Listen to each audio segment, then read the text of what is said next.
नमस्कार विद्यार्थियों, स्वागत है आप सभी का आपके चैनल बायो साइंस 2.0।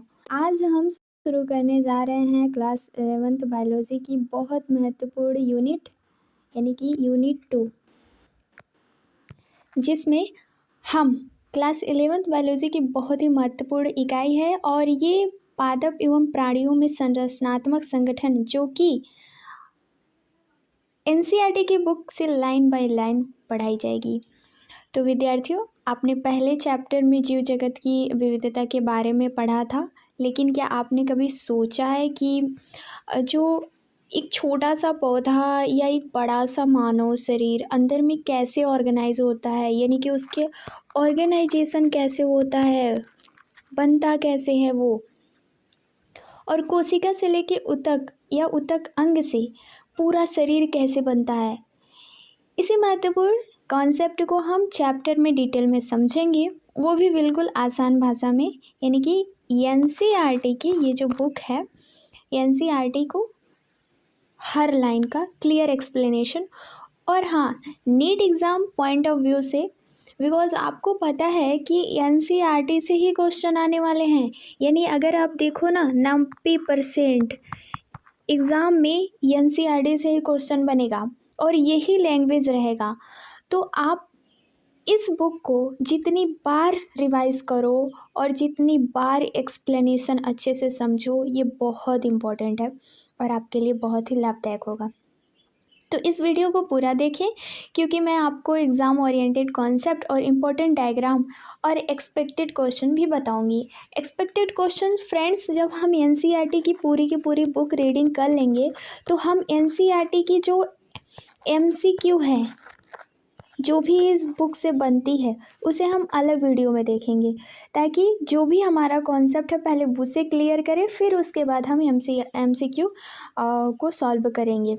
ओके, अगर आप नीट या क्लास 11 के स्टूडेंट हैं तो ये चैप्टर आपके लिए बहुत ही फाउंडेशन चैप्टर है। ओके, तो चलिए बिना समय बर्बाद किए शुरू करते हैं। अपना जो यूनिट 2 है उसका नाम है पादप एवं प्राणियों में संरचनात्मक संगठन।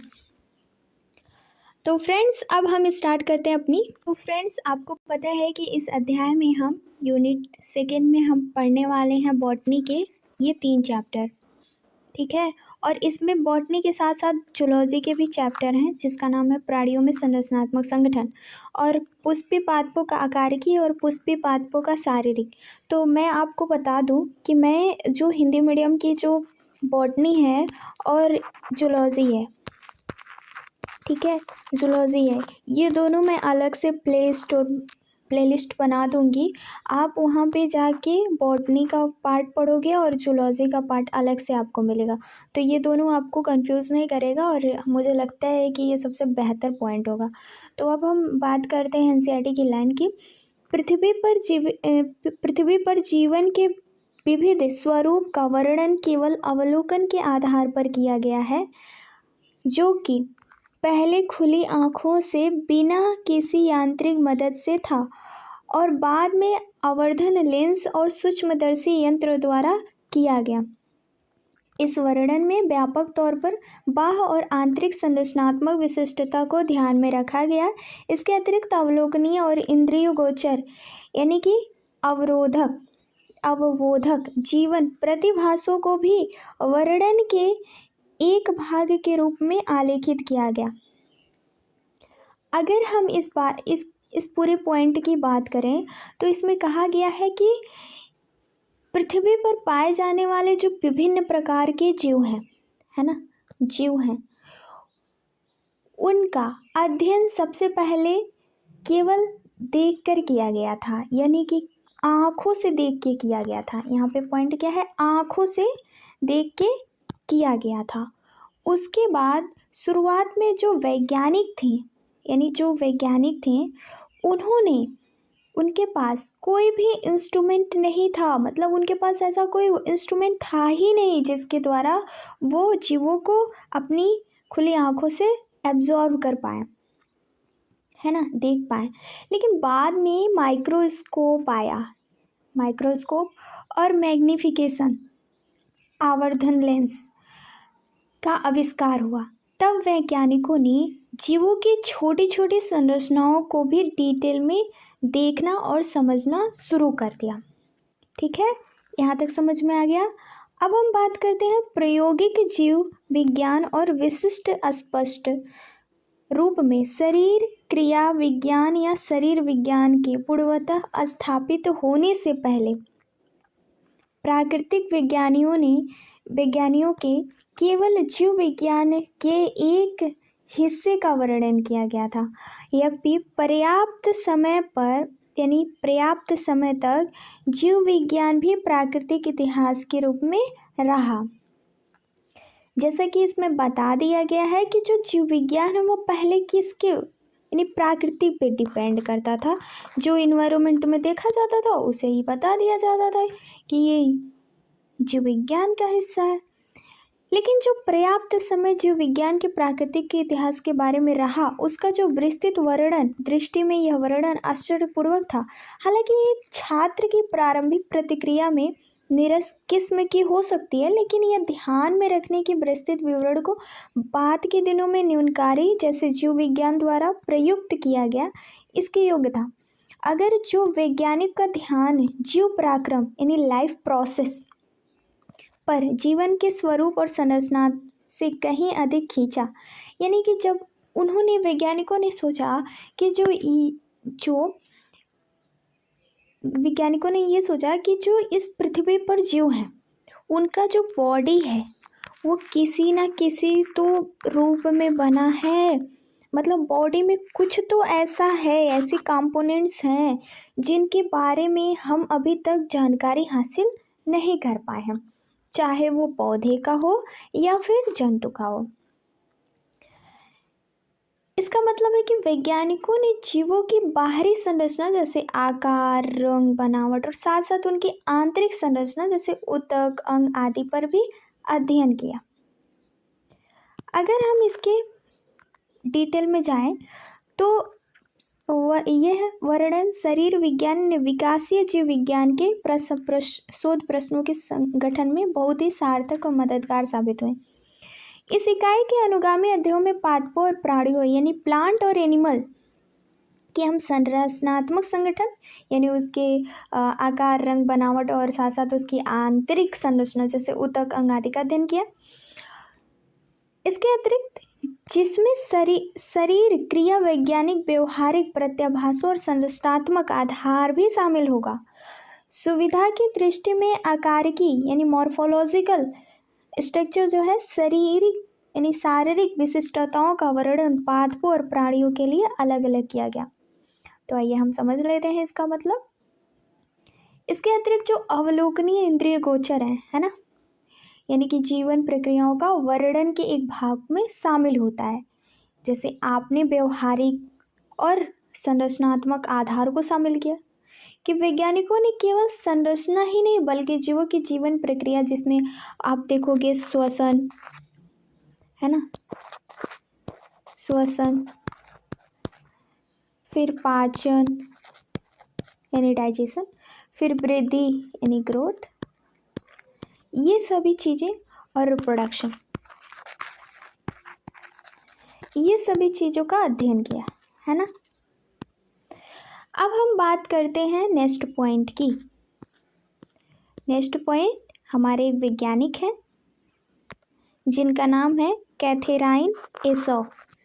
1898 और 1997 यानी 1898 और 1997 इनकी मृत्यु हुई थी। कैथेराइन एसॉ का जन्म 1898 में यूक्रेन में हुआ था। आपने रूस और जर्मनी में कृषि विज्ञान का अध्ययन किया। संयुक्त राज्य अमेरिका में 1931 में डायरेक्टर की उपाधि प्राप्त की थी। आपने अपने प्रारंभिक प्रकाशनों में यह बताया कि कर्ली टाइप वायरस पौधों से आहार चालन और फ्लोएम ऊतक द्वारा फैलता है। यानी कर्ली टाइप वायरस है एक जो पौधों में आहार और फ्लोएम, जैसे फ्लोएम से क्या होता है, पौधे पोषक तत्व यानी कि भोजन ग्रहण करते हैं, तो उसी के आधार पे ये पौधों में फैलता है। डॉक्टर एसो ने 1954 में प्रकाशित पादप शारीरिक plant anatomy anatomy plant anatomy ने एक परिवर्तनात्मक और विकासात्मक उपागम को अपनाया, जिससे पादप संरचना के बारे में समझ और व्यापक हुई, पूरे विश्व भर में यथा प्रभाव छोड़ा, अर्थात सीधे सीधे इस विशेष विज्ञान में पुनर्जागरण ला दिया। सन 1960 में कैथरीन एसौ की एनाटॉमी ऑफ सीड प्लांट्स बीज पादपों का शारीरिक प्रकाशित हुआ, यानी कि इनका एक पुस्तक थी, उसे बेवेस्टर ऑफ प्लांट बायोलॉजी एवं इंसाइक्लोपीडिया विश्वकोश के रूप में संदर्भित किया गया था। सन 1957 में आपको नेशनल एकेडमी ऑफ साइंसेस के लिए चुना गया और आप सम्मान को पाने के लिए छठवीं महिला बनी। आपको पता है ये जो कैथरीन एसौ हैं ये महिला है, पुरुष नहीं है। इस सम्मानीय पुरस्कार के अतिरिक्त अपने यूएसए के राष्ट्रपति जॉर्ज बुश से 1989 में नेशनल मेडल ऑफ साइंस से प्राप्त किया। बहुत ही महान रही होंगी। जब 1997 में कैथरीन एसौ मृत्यु की गोद में समा गए, तब मसूरी बॉटेनिकल गार्डन एनाटॉमी और मॉर्फोलॉजिकल के निदेशक पीटर रेविन ने याद करते हुए कहा था कि वह 99 वर्षों की आयु तक पादप जीव विज्ञान के क्षेत्र में परिपूर्ण प्रभुत्व युक्त बनी रही। बहुत ही महान महिला थी।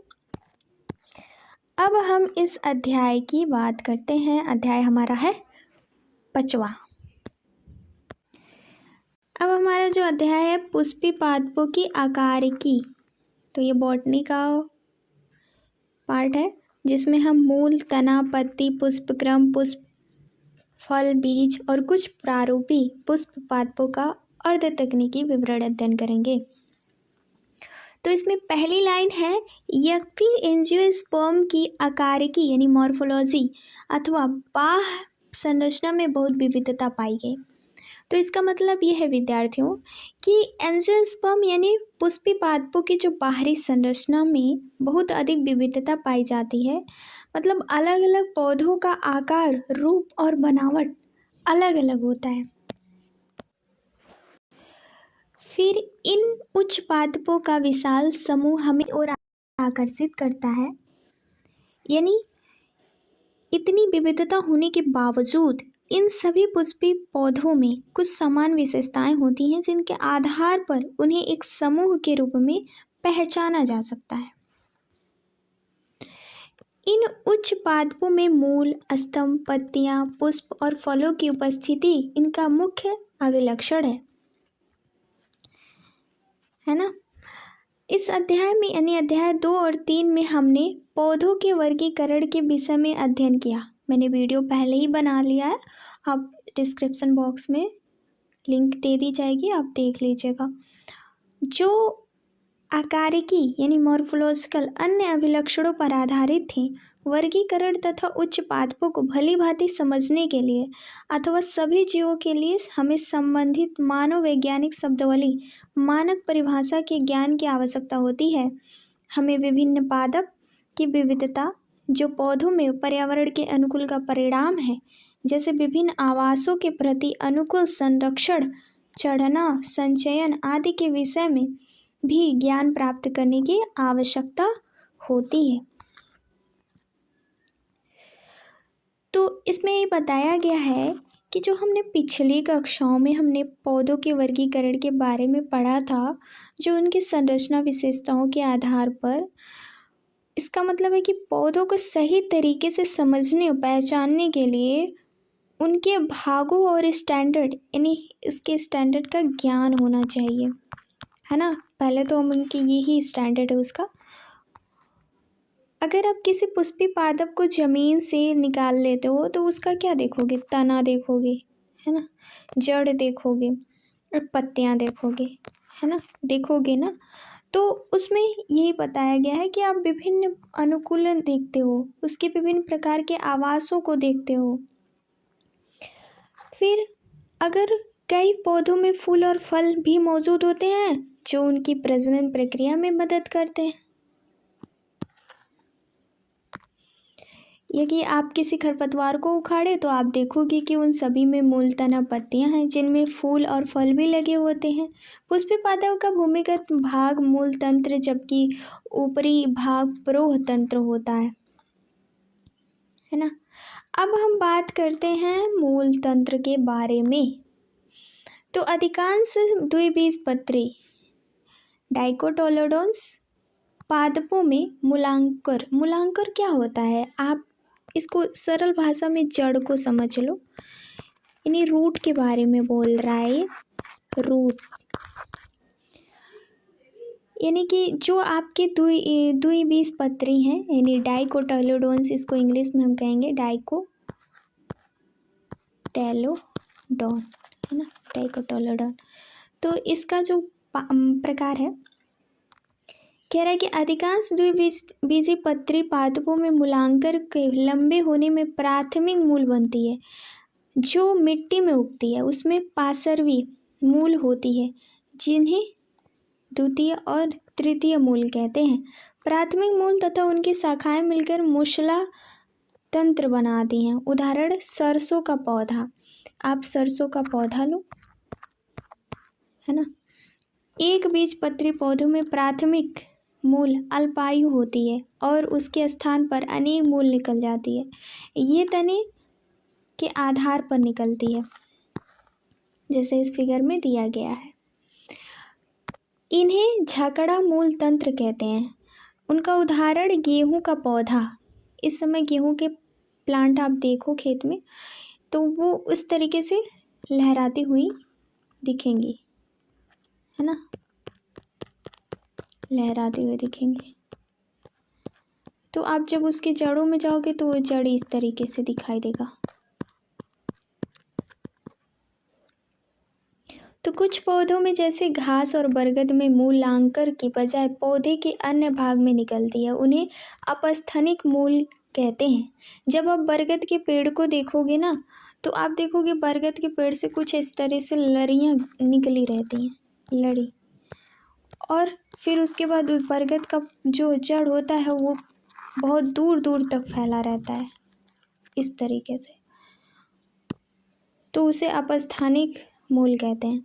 मूल तंत्र का प्रमुख कार्य मिट्टी में पानी तथा खनिज लवण का अवशोषण, पौधों को मिट्टी में जकड़कर रखना, खाद्य पदार्थों का संचय करना और पादप नियामकों का संश्लेषण करना। अगर आप यहाँ पे देखो तो ये एक पुष्प है जिसमें ये आपका मूल है, ठीक है, प्राथमिक मूल जिसे हम कहेंगे। तो मूल है यही, इसमें आप दिखा रहे, इसमें कुछ ऐसे हैं जो ऊपर वाला पार्ट उसे मूल कहेंगे, फिर जैसे जैसे वो मूल बढ़ता जाता है उसको हम द्वितीय मूल कहेंगे, ठीक है। फिर उसके बाद ये बाहर वाला पार्ट है जो एटमॉस्फेयर के पार्ट है, तो इसमें कली निकलती है, इंटरनोड, नोड होती है, फरोह तंत्र होता है, तना होता है, फल होता है, पुष्प लगते हैं। नेक्स्ट है मूल के क्षेत्र। मूल का शीर्ष भाग अंगुलित होता है, मूल गोप से ढका रहता है। यह कोमल शीर्ष की तरह तब रक्षा करता है जब मूल मिट्टी में अपना रास्ता बना रही होती है। मूल गोप में कुछ मिलीमीटर ऊपर मेरिस्टेमेटिक क्रियाओं का क्षेत्र होता है। मेरिस्टेमेटिक क्रियाएं जो ऊपर वाला पार्ट होता है उसे कहते हैं। इस क्षेत्र की कोशिकाएं बहुत छोटी और पतली भित्ति वाली होती हैं तथा इनमें सघन प्रोटोप्लाज्म होता है। इसमें बार बार विभाजन होता है। इस क्षेत्र में समीपस्थ स्थित कोशिकाएं शीघ्रता से लंबाई में बढ़ती हैं और मूल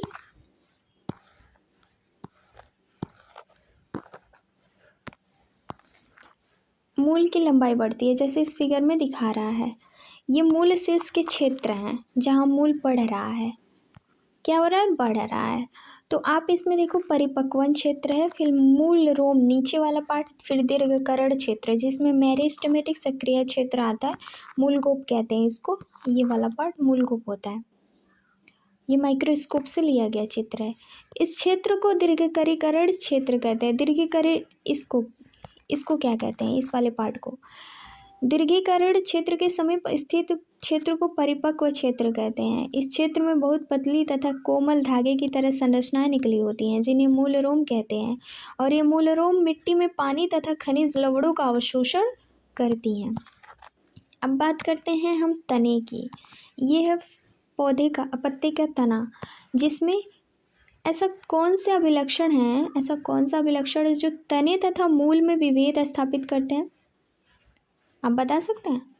तना अक्ष का ऊपरी भाग होता है, यानी कि तना अक्ष का ऊपरी भाग होता है, जिस पर शाखाएं, पत्तियां, फूल और फल होते हैं। यह अंकुरित बीज के भ्रूण के प्राकुंभ विकसित होता है। तने पर गांठ तथा पोरियां होती हैं। तने के उस क्षेत्र को, यहाँ वाला पार्ट को कह रहा है, जहाँ पत्तियां निकलती हैं गांठ कहते हैं, यानी यहाँ जहाँ से पत्तियां निकली है उसको गांठ कहेगा। और ये गांठें अंतस्थ अथवा कक्षीय हो सकती हैं। जब तना शैशवावस्था में होता है तब वह प्राय हरा होता है, यानी जब बच्चा छोटा होता है तो हरा होता है, यानी पत्ती का। और बाद में वह कोष्ठीय, जैसे जैसे वो ज़्यादा उसकी उम्र होती जाती है, वो कोष्ठीय और गहरा भूरा होता चला जाता है। तने का प्रमुख कार्य शाखाओं को फैलाना, पत्ती, फूल अथवा फल को संभालने रखना। यह पानी की खनिज, लवण तथा प्रकाश संश्लेषी पदार्थों का संवहन है। कुछ तने भोजन संग्रह करने, सहारा, सुरक्षा देने और इकाई प्रवर्धन के लिए कार्य संपन्न करते हैं। अब यहाँ पे दो पत्ती हैं। पत्ती की संरचना, पत्ती के भाग, यानी कि जलिका शिराविन्यास और समांतर शिराविन्यास। ये समांतर है, ये जलिका है। अब पत्ती की बात करते, पत्ती पार्श्व चपटी संरचना होती है, जैसे यहाँ पे चपटी संरचना होती है जो तने पर लगी रहती है। ये गांठ पर होती है और इसके कक्ष कली और कक्षीय कली बाद में शाखाओं में विकसित हो जाते हैं। पत्ती प्रवाह की शीर्षस्थ मेरिस्टेम में निकलती है। ये पत्तियां अग्रभिसारी रूप से लगी रहती हैं। ये पौधे की बहुत ही महत्वपूर्ण कई अंग है, क्योंकि ये भोजन का निर्माण करती हैं। एक प्रारूपी पत्ती के 3 भाग होते हैं: पूर्वाधार, पर्णवृत्त तथा अस्तारिका। पत्ती पर्णवधार की सहायता से तने से जुड़ी होती है। पर्णवधार क्या होता है? अगर यहाँ पे स्तनधारी देखा जाए तो स्तनधारी इस पार्ट को कहते हैं। और अनुपड़ जहाँ से पत्ती निकलती है। और फिर कक्षीय कलिका। अब पत्ती 1 निकलेगी, 2 निकलेगी, 3 निकलेगी, इस पे कक्षीय कलिका पर निर्भर करता है। और जहाँ से निकल रही होती है उसको पत्रवृत्त कहते हैं। और पत्रकार जहाँ से एक पत्ती का निर्माण होता है। अब यहाँ पे देखो, एक प्रारूपी पत्ती के 3 भाग होते हैं: पर्णधार, अस्तारिका। पर्णवधार की सहायता से तने जुड़ी होती हैं और इसके आधार पर 2 पार्श्व में छोटी पत्तियां निकल जाती हैं। जैसे 1 पत्ती है, 2 पत्ती है, 3 पत्ती है, तो अलग अलग पार्श्व में पत्तियां निकल गई, जिन्हें अनुपर्णव कहते हैं। एक बीजपत्री के पर्णवधार चादर की तरह फैले रहते हैं और तने के पूरा आंशिक रूप से ढक लेता है। कुछ लेग्यूमी, कुछ अन्य पौधे में पर्णधार फूल जाता है। ऐसे पर्णधार को पर्णवृत्त यानी पल्वाइन्स कहते हैं। पल्वाइन्स जो होता है पत्ती को इस तरह सजाता है जैसे कि इसे अधिकतम सूर्य का प्रकाश मिल सके। लंबा, पतला, लचीला पर्णवृत्त अस्तारिका को हवा में हिलाता रहता है, यानी कि ये जब हवा में हिलता रहेगा तो ताज़ी हवा इसको जब पत्ती को मिलती रहे, तो अस्तारिका पत्ती का हरा तथा फैला हुआ भाग है, जिसमें सिराएं और सिरिकाएँ होती हैं। इसके बीच में कुछ सुस्पष्ट सिरा होती है, जिसमें मध्य सिरा कहते हैं। सिराएं पत्ता को दृढ़ता प्रदान करता है और पानी, खनिज और भोजन का स्थानांतरण के लिए नली की तरह कार्य करता है। और जो विभिन्न पौधों में अस्तारिका की आकृति और उसके सिरे, चोटी, सतह पर कटाव और भिन्नता पाई जाती है। अब बात करते हैं हम शिराविन्यास के बारे में। शिराविन्यास, इसको इंग्लिश में हम वेनेसन कहते हैं। क्या कहते हैं? वेनेसन। अब पत्ती पर सिरा और सिरिकाओं के विन्यास को सिरा विन्यास कहते हैं। पत्ती के अंदर जो पतली पतली लाइन दिखाई देती है, यानी कि जब मान लीजिए ये पत्ती है,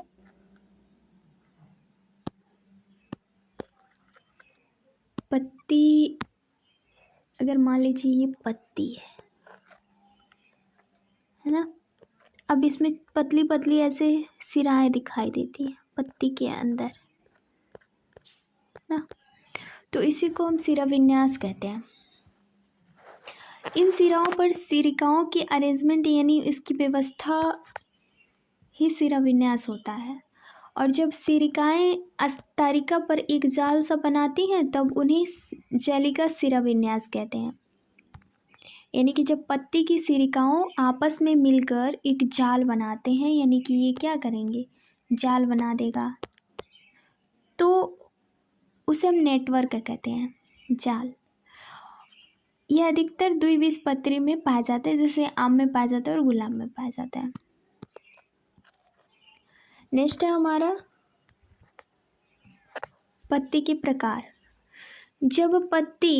जब पत्ती की अस्तारिका अच्छनित होती है और कटी हुई लेकिन कटाव मध्य सिरा तक नहीं पहुंच पाता, तब सरल पत्ती कहलाती है। जब स्तारिका का कटाव मध्य सिरा तक पहुँचे और बहुत पत्रकों में टूट जाए तो ऐसी पत्ती को संयुक्त पत्ती कहते हैं।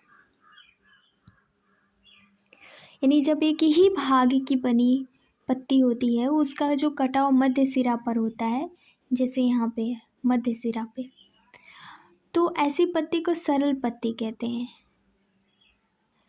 जैसे कि आम में आपने देखा होगा पत्तियां ही पत्तियां होती हैं। संयुक्त पत्तियां दो प्रकार की होती हैं। संयुक्त पत्तियां दो प्रकार की होती हैं। एक तो होती है सरल और संयुक्त दोनों प्रकार की पत्तियां, जहां पत्ती तने से जुड़ी होती है और कली मौजूद होती है।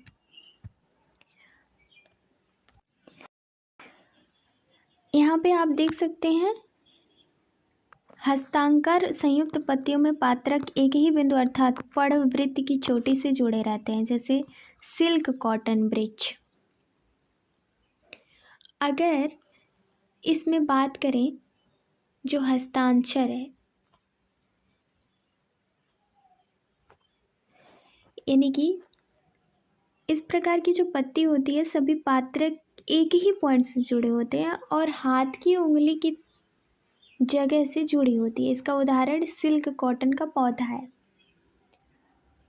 जैसे कि यहाँ पे ये सिल्क कॉटन का पौधा है।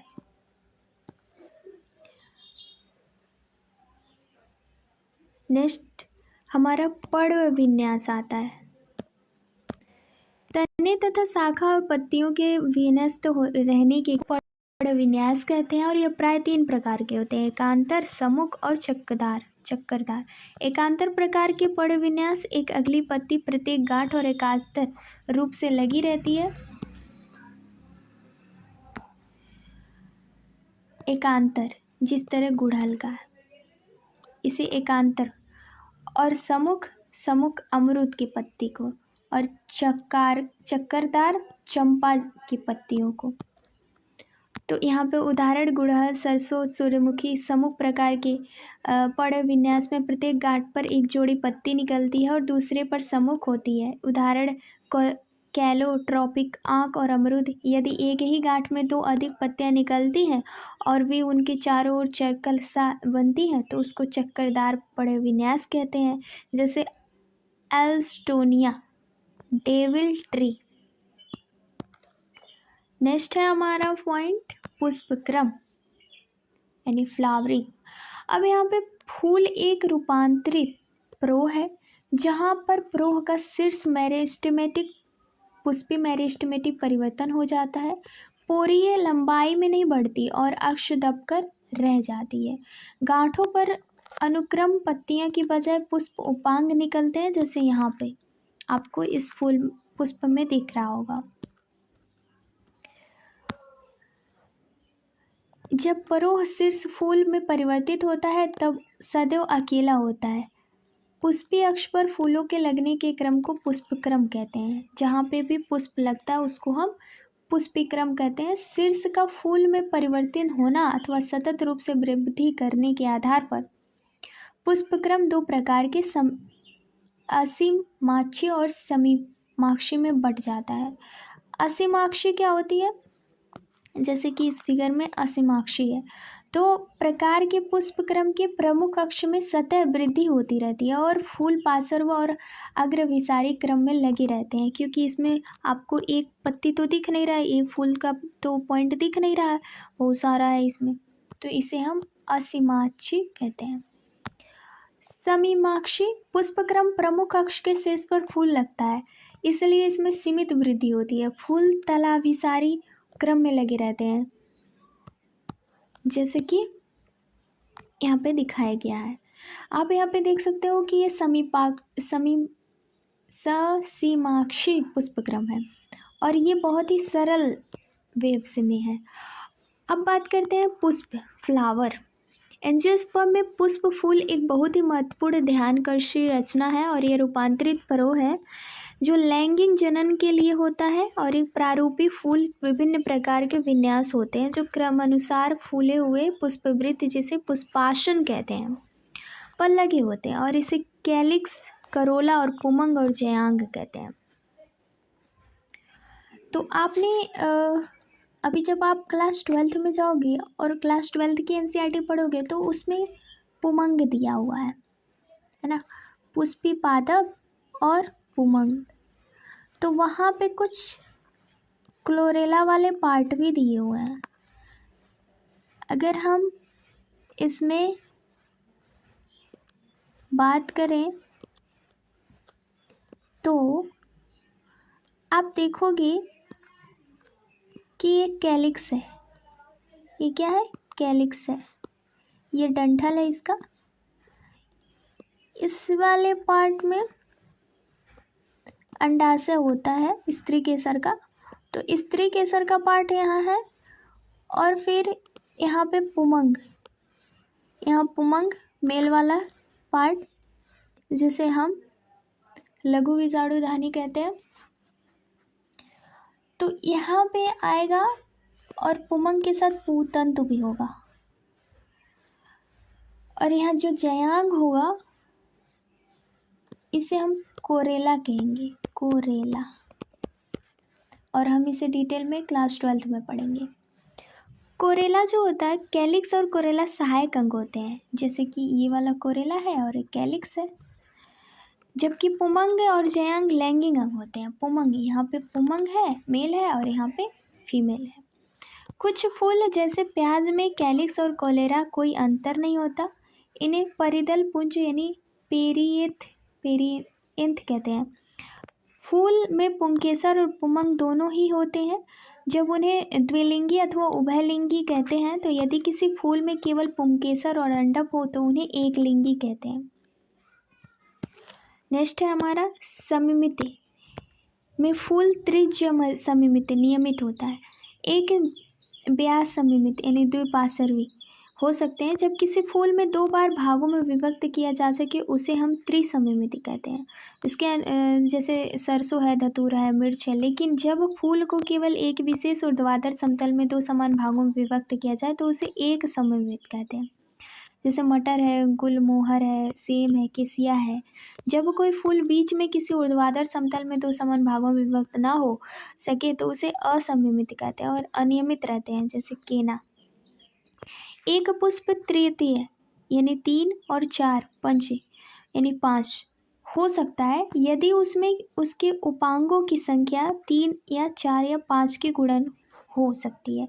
जिस पुष्प में सहपत्र होते हैं उन्हें पुष्प विधित के आधार पर छोटी छोटी पत्तियां होती हैं, उन्हें सहपत्री कहते हैं। और इसमें सहपत्र नहीं होते उन्हें सपत्रहीन कहते हैं। पुष्पवृत्त और कैलिक्स, कोरेला, पुमंग और अंडाशय की सापेक्ष स्थिति के आधार पर पुष्प के अधोजयंगता यानी हाइपोगाइनस और पेरीगाइनस, अधिजयंतता यानी एपीगाइनस। जो आपका हाइपोगाइनस में जयंग सर्वोच्च स्थान पर स्थित होता है और अन्य अंग नीचे होते हैं। फूल में अंडाशय ऊर्ध्ववर्ती होते हैं। इसके सामान्य उदाहरण सरसों, गुड़हल और बैगन है। और पेरिगाइनस में अंडाशय मध्य में और अन्य भाग पुष्पासन के किनारे स्थित होता है। ये लगभग समान ऊंचाई के होते हैं। इसमें अंडाशय आधा अधोवर्ती होता है। इसके सामान्य उदाहरण पल्म, गुलाब, आंडू है। और एपिगाइमस जो अधिजांगता है, पुष्पासन के किनारे ऊपर की ओर वृद्धि होती है तथा वे अंडाशय को पूरी तरह घेर लेते हैं। इसे संलग्न होता है। पुष्प के अन्य अंडाशय के ऊपर लगते हैं, इसलिए अंडाशय अधोवर्ती होता है। उदाहरण के लिए सूरजमुखी के पुष्पक, अमरूद या घिया। जैसे कि ये 4 प्रकार आपको दिख रहे हैं। इसमें पुष्पासन और पुष्प स्थिति है। अधोजांगता इस टाइप से रहेगा आपका गुड़हल वाला पॉइंट, तथा जो परिजांगता होगा वो ये पार्ट होगा। और अधिजांगता बीच में पुष्पासन और तीनों तरफ से उमंग होगा। नेक्स्ट पॉइंट हम आते हैं पुष्प के भाग। प्रत्येक पुष्प में 4 चक्र होते हैं जिसे हम कैलिक्स, कोरेला, पुमंग और जयांग कहते हैं। अच्छा, कैलिक्स, कोरेला, पुमंग और जयांग मैं आपको बता दूं कि वो इस टाइप से होते हैं।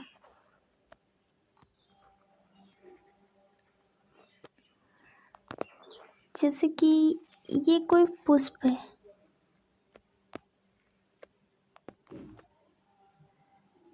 और इसमें छोटे छोटे पुमंग निकले हुए हैं। स्त्री केसर का ये वाला पार्ट है और पुमंग वाला ये पार्ट है, मेल वाला। और ये कैलिक्स है और ये कोरेला है। अब कैलिक्स और कोरेला जैसे पंखुड़ी कहते हैं, ये बना है, तो इसी को हम पूरे वाले पार्ट को हम जयांग कहते हैं। कैलिक्स पुष्प का सबसे बाहरी चक्र होता है, यानी कि पूरे बाहरी चक्र होता है। इसकी इकाई के बाह्यदल कहते हैं। प्राय बाह्यदल हरी पत्तियों की तरह होते हैं और कली की अवस्था फूल की रक्षा करते हैं। जैसे यहाँ पे मैंने बनाया है, इसे हम कैलिक्स कहते हैं। कैलिक्स संयुक्त बाह्यदल यानी जुड़े हुए बाह्यदल और पृथक बाह्यदली मुक्त बाह्यदल होते हैं। जैसे आप किसी गुलाब के पेड़, गुड़हल के पेड़ को लोगे, फूल को लोगे, तो आप डंठल को पहले पकड़ोगे ना। डंठल जो बीच में होगा गुलाब का ही मान लो डंठल, उसके बगल में एक हरा हरा पार्ट होगा, उसी को कैलिक्स कहेंगे। कोलोरेला दल पंखुड़ी का भाग होता है, जिसपे गुलाब का जो फूल होता है वो टिका रहता है, उसी को क्लोरेला कहते हैं।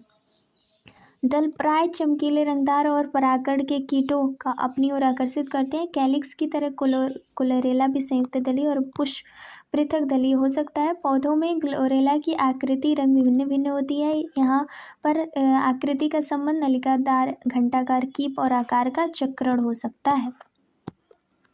जैसे कि यहाँ पे देखिए, ये है आपका पुष्प का भाग। जैसे ऊपर वाले पार्ट को हम जयांग कहते हैं, यानी कि यहाँ पे क्या है, पुष्पांग है, और ये वाला पार्ट बीच वाला जयांग हो गया।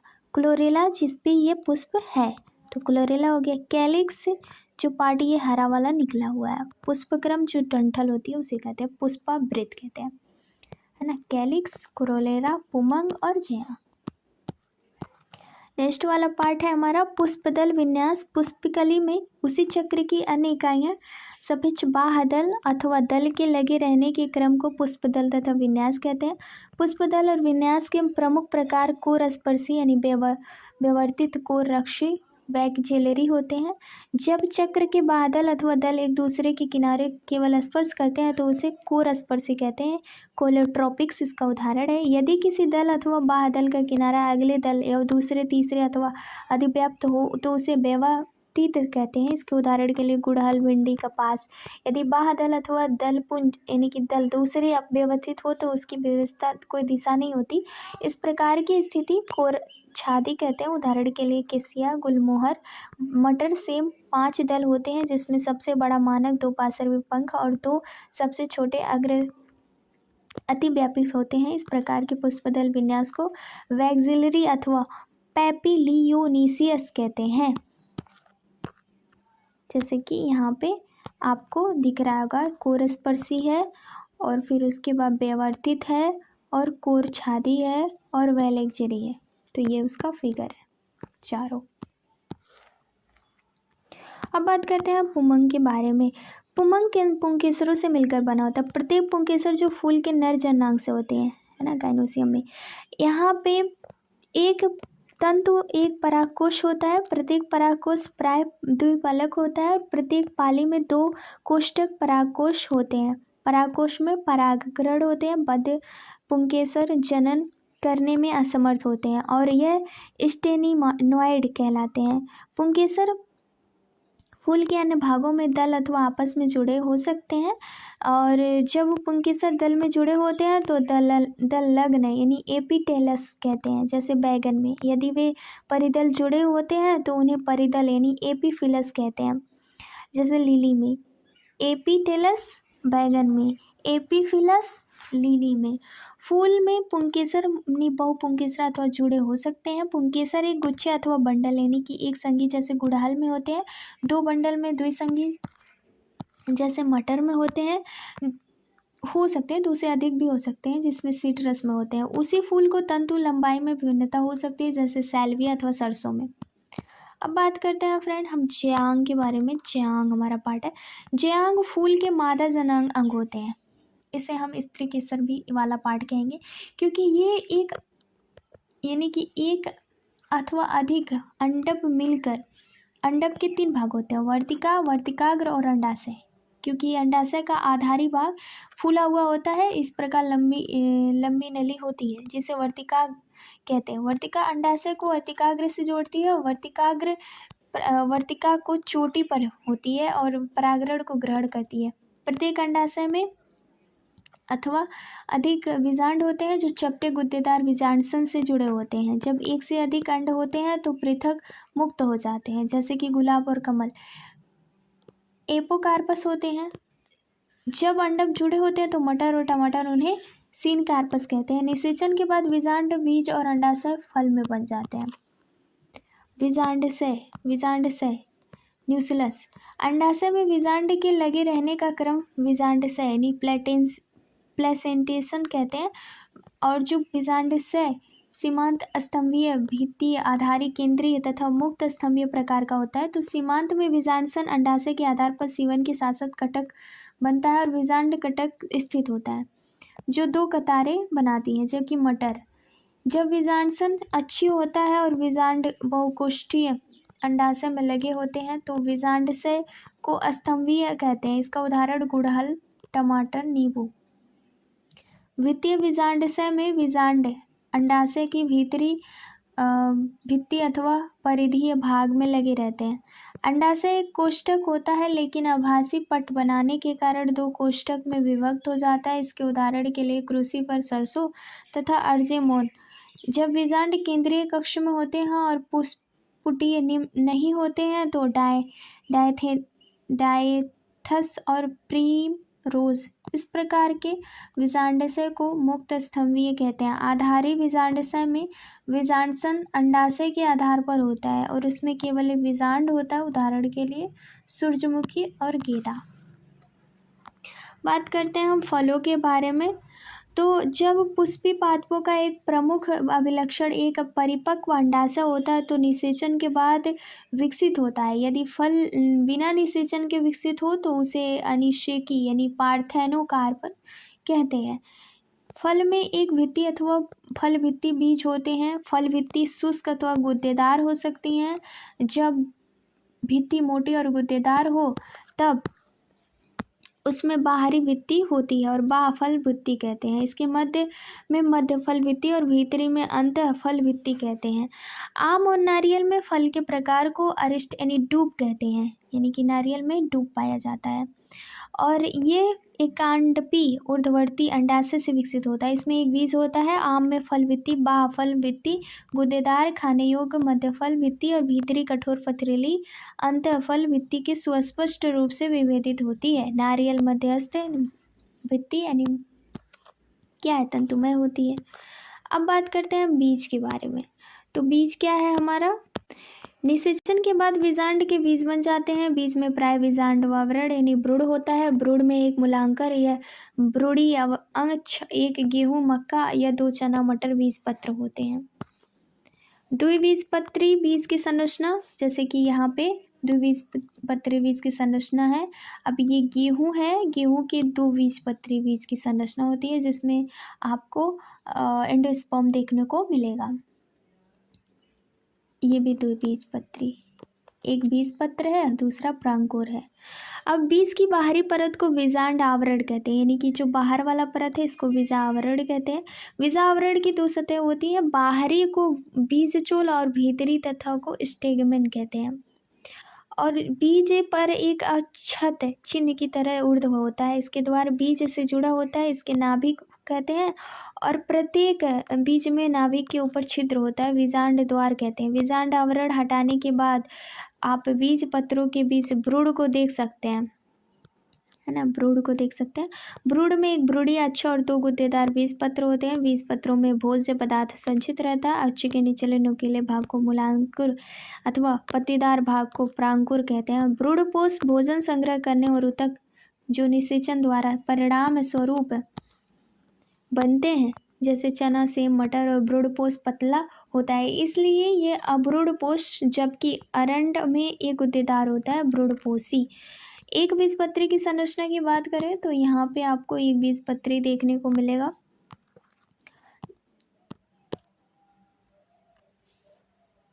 प्राय एक बीजपत्री बीज भ्रूणपोषी होते हैं, लेकिन उसमें कुछ अभ्रूणपोषी होते हैं, जैसे आर्किड जो है वो अभ्रूणपोषी है। अनाज के बीजों में जैसे मक्का बीजाणु बीजावरण झिल्लीदार और फल भित्ति में संलग्न होता है। भ्रूणपोष स्थूलीय होते हैं, भोजन का संग्रहण करता है। भ्रूणपोष की बाहरी भित्ति भ्रूण में एक प्रोटोनी सतह द्वारा अलग होती है। एल्यूरोन सतह कहते हैं। भ्रूण आकार में छोटे होते हैं और भ्रूणपोष के एक सिरे पर खींचे में स्थित होती है। इसमें एक बड़ा सा ढालाकार बीजपत्र होते हैं, जिसमें स्केटुलम कहते हैं। क्या कहते हैं? स्केटुलम कहते हैं। ये वाला पार्ट स्केटुलम हो गया। इसमें एक छोटा सा अक्ष होता है, जैसे प्रांकुर और ये वाला पार्ट प्रांकुर और मूलांकुर कहते हैं। मूलांकुर, प्रांकुर अथवा मूलांकुर एक चादर से ढके होते हैं, जिसे प्रांकुचोर कहते हैं।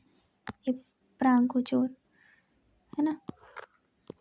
अब बात करते हैं एक प्रारूपी पुष्पी पादप एंजियोस्पर्म का अर्ध तकनीक विवरण, यानी पुष्पी पादप को वर्णित करने के लिए बहुत से आकार की अभिलक्षणों का प्रयोग किया जाता है। पुष्पी पादपों का वर्णन संक्षिप्त, सरल और वैज्ञानिक भाषा में क्रमवार होना चाहिए। पौधे के वर्णन में उसकी प्राकृतिक कई अभिलक्षण, तना, मूल तना, पत्ती और उसके बाद पुष्पी अभिलक्षण, पुष्प विन्यास, फूल के भाग और वर्णन आता है। पौधे के विभिन्न भागों के वर्णन के बाद पुष्पी भागों में पुष्पी चित्र और पुष्पी सूत्र बताने पड़ते हैं, और पुष्पी सूत्र को कुछ संकेतों द्वारा इंगित किया जाता है। सूत्र यानी कि पुष्पी सूत्र में सहपत्र होता है, यानी अगर आप पुष्पी सूत्र का आपको सूत्र के संकेतों के बारे में बात करें तो जो आपका पहला पॉइंट ये है कि आप इसे समझ लो कि C, A और G ये क्या है। तो K जो है वो आपका कैलिक्स है। क्या है? कैलिक्स है, जिसे दलपुंज या सेपल कहते हैं। C आपका क्या है? कोरोला है, कोरोला, जिसे हिंदी में पुष्पदल या पंखुड़ी कहते हैं। और ये जो है आपका वो एंड्रोसियम है, जो पुंकेसर है ना। और G जो है वो गाइनोसियम है, जो फीमेल है। अब यहाँ पे पुष्पी सूत्र के सहपत्र में BR कैलिक्स को K से, कोरोला को C से, परिदल पुंज को P से, पुमंग को A से और जयांग को G से लिखते हैं। ऊर्ध्वर्ती अंडाशय को G और अर्धवर्ती अंडाशय को G में लिखते हैं। नर यानी कि नर फूल के लिए हम नर का यूज करते हैं और मादा के लिए हम प्लस का यूज करते हैं। द्विलिंगी के लिए प्लस माइनस दोनों का यूज करते हैं। और चिन्हों को इंगित करने के लिए त्रिज्य समिति को प्लस तथा व्यास समिति को परसेंटेज इंगित करते हैं। युक्त दलों की संख्या को ब्रैकेट में बंद करते हैं और असंजन्स को पुष्पी चिन्हों के ऊपर रेखा खींचते हैं। पुष्पी चित्र से फूल के भागों को संख्या और उसके विन्यासित क्रम को उनके संबंध के विषय में जानकारी प्राप्त होती है। मात्रा अक्ष की स्थिति में फूल के सपेक्ष होती है और इसमें डाट द्वारा पुष्पी चित्र के ऊपर इंगित करते हैं। कैलिक्स कोरेला पुष्पंग और जयंक्रम और चक्कर में दिखाए जाते हैं, जैसे यहाँ पे दिखाया गया। यह संसाचन और असंसाचन को चक्कर के भागों में चक्कर के बीचों में इंगित करता है। सरसों के पौधे ब्रेसिकेसी पुष्पचित्र और पुष्पसूत्र में दिखाए जाते हैं। आपको बता दें, जो आपका पुष्पसूत्र है मैंने आपको बताया, तो आपको यहाँ पे कुछ सूत्र दिखाई दे रहे होंगे, है ना। ये यहाँ पे सूत्र दिखाई दे रहे हैं। अगर ये इसका चिन्ह इस तरह से है तो आप उसको क्या कहोगे? उसे हम बायोसेक्सुअल कहेंगे। क्या कहेंगे? बायोसेक्सुअल कहेंगे। यानी फूल में नर और मादा दोनों हैं, तो इसे हम बायोसेक्सुअल कहेंगे। अगर सिर्फ प्लस होगा तो उसे हम एक्टिनोमार्फिक कहेंगे। क्या कहेंगे? एक्टिनोमार्फिक। यानी फूल सममित, चारों तरफ से बराबर है।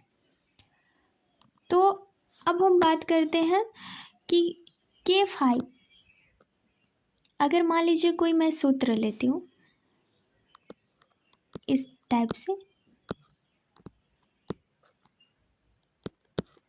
K5, C5, A5 और G2, तो आप यहाँ पे जो K5 है वो सेपल होगा, यानी 5 सेपल हैं उसमें, और C5 जो है वो 5 पंखुड़ियाँ हैं, क्लोरेला, और A5 जो है उसमें 5 पुंकेसर हैं। G2 जो है उसमें 2 अंडप यानी कार्पेल हैं। समझ में आया?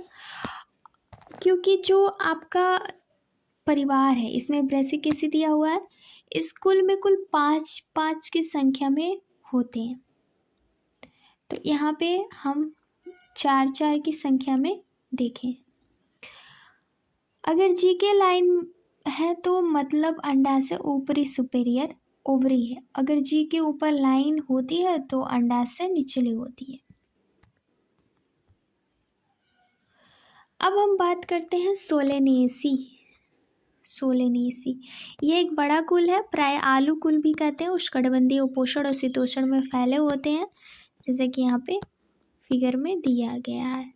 अब आप इसमें देखोगे इसकी जो कई कविलक्षण है वो इसके पौधे प्राप्त शाखीय, झाड़ी और छोटे वृक्ष वाले होते हैं। तना होता है शाखीय, कभी कभी काष्ठीय, वायवीय, सीधा, सिलेंड्रिकल, शाखीय, ठोस अथवा खोखला, रोमयुक्त, ओरोमिल, भूमिगत। आलू सोलेनम ट्यूबिरोसम कहते हैं उसको। पत्तियां जो होती है एकांतर, सरल, कर्मी संयुक्त, पिछांकर, अनुपड़वी या जलिका विन्यास। पुष्पीय लक्षण क्या होता है? पुष्पक्रम एकल, कक्षीय, सममिक्षा, जैसे सैलेनम।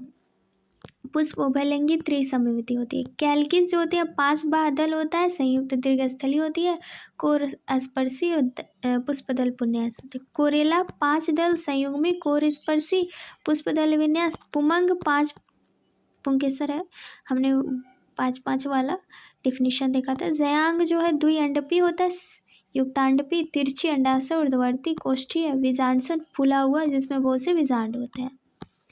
बात करते हैं फल जो संपुट और सरस होते हैं। बीज ब्रूडपोषी और अनेक होते हैं। इसका जो सूत्र है 5 वाला पार्ट है। आर्थिक महत्व क्या है? इस कुल के अधिकांश सदस्य भोजन जैसे टमाटर, बैगन, आलू, मसाले, मिर्च, औषधि, बेलाडोना, अश्वगंधा, धमूक, तंबाकू, सजावटी पौधे, पिटूनिया के स्रोत हैं। अब फ्रेंड्स हम इसके सारांश की बात करते हैं, तो ये हमारा सारांश से क्या कहता है? लास्ट है हमारा पॉइंट। यदि हम समस्त पादप जगत पर दृष्टि डालें तो पुष्प पादप सर्वाधिक विकसित होते हैं। ये आकार, माप, संरचना, पोषण की विधि, जीवन काल, प्राकृतिक तथा आवास में अत्यधिक विविधता प्रदर्शित करते हैं। इसे मूल तथा प्रोब तंत्र भली भांति विकसित होते हैं। इसमें मूल तंत्र मुशला अथवा झकड़ा मूल पाई जाती है। सामान्यतः द्विबीजपत्री पादपों में मुशला जबकि एक बीजपत्री पादपों में झकड़ा मूल पत्री पाई जाती है। इस पादपों में यानी इस प्लांट में मूल भोजन के संग्रहण यांत्रिक सहारे और श्वसन के लिए रूपांतरित हो जाती है। परोहतंत्र तना पुष्प फलों में बटा रहता है। तने के आकारिकी अभिलक्षण जैसे गांठों तथा पोरियों की उपस्थिति, बहुकोशिक रोम तथा घनात्मक प्रकाशानुवर्ती प्राकृतिक आदि की उपस्थिति में तने मूल में अंतर को आसानी से समझा जा सकता है। पत्ती तने की पार्श्वीय ऊर्ध्व पर गांठ में परिजाति रूप में विकसित होती है और यह रंग में हरी होती है ताकि प्रकाश संश्लेषण को क्रिया संपन्न कर सके। पत्तियां आकार, माप, शीर्ष और अस्तारिका के कटाव को सुस्पष्ट विविधता प्रदर्शित करती हैं। I hope friend you are understand is best. So I hope आपको और thank you for watching video. Like share subscribe. Thank you.